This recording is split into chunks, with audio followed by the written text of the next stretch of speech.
Monsieur le Président, Monsieur le Commissaire, mes chers collègues. Je vais essayer de ne pas faire de redite avec ce que vient de dire excellemment le commissaire. Nous évoluons effectivement dans un paysage complètement nouveau dans la mesure où la Constitution l'avait prévu, le traité simplifié le retiendra.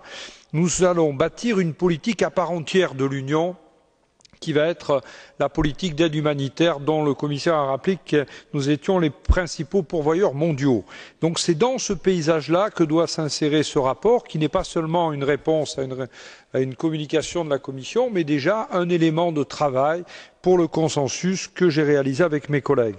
Ce consensus, pour la première fois, les trois institutions vont en fait publier un document conjoint. C'est la première fois depuis l'adoption du règlement relatif à l'aide humanitaire depuis 1996, donc il était temps d'avoir un texte qui soit réfléchi et qui en fait se pose comme une déclaration de politique générale sur l'aide humanitaire pour nos trois institutions. Je voudrais souligner l'excellente collaboration qui a présidé à cette discussion, tant au sein de la Commission du développement, parce que mon rapport a été adopté à l'unanimité de cette commission, qu'avec la Commission européenne et avec la présidence portugaise.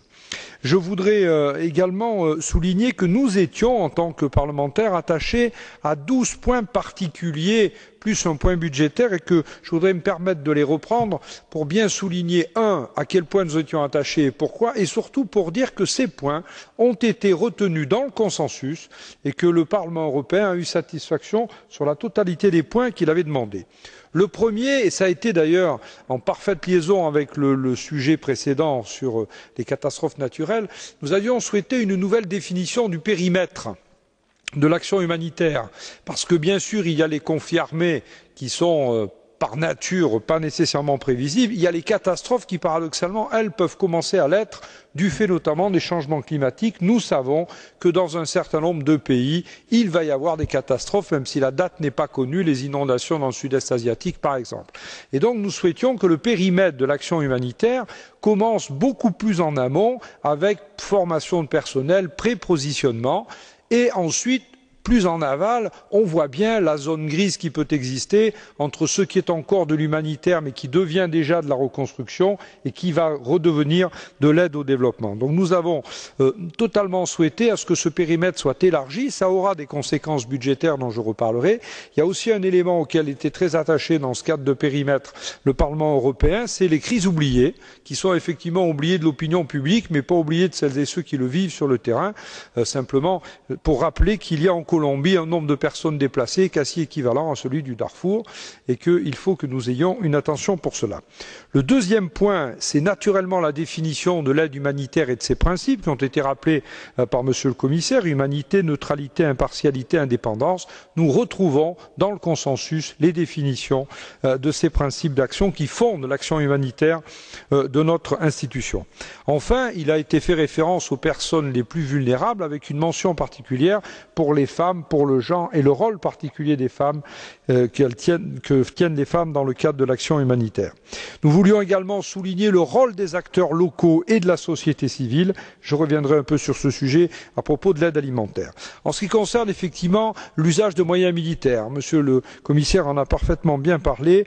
Effectivement, les moyens militaires et tout particulièrement les moyens logistiques, et on pense bien sûr aux hélicoptères qui peuvent être tout à fait essentiels dans une intervention de premier niveau dans une catastrophe naturelle, ne peuvent être bien sûr que utilisés en dernier ressort et dans le cadre d'un mandat, de façon à ce que ceci soit extrêmement bordé et encadré, parce qu'il y a toujours le risque qu'ils ne soient partie au conflit ou considérés comme partie dans un conflit armé, et donc il est tout à fait nécessaire de procéder à une forte réflexion.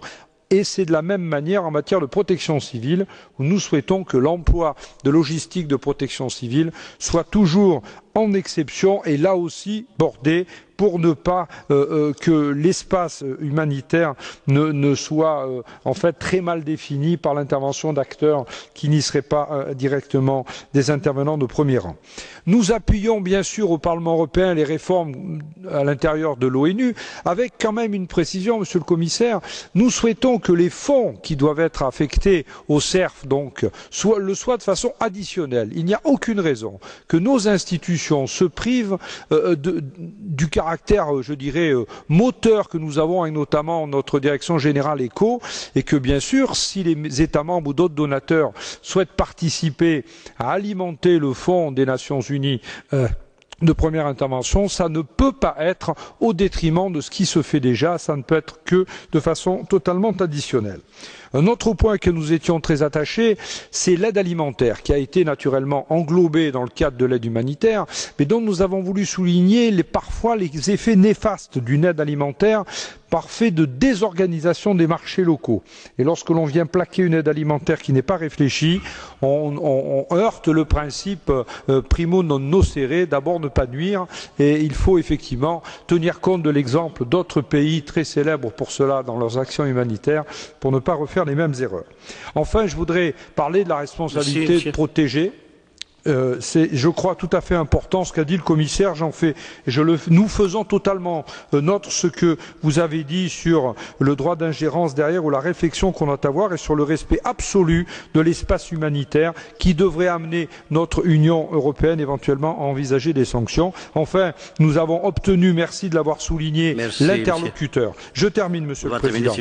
Nous souhaitons simplement que ce rapport de consensus ne soit pas seulement une pétition de principe, mais bien une feuille de route avec laquelle nous aurons, et c'est convenu, un rendez-vous annuel, de façon à ce que le Parlement, là, lui aussi, puisse jouer pleinement son rôle. Je vous remercie. Merci.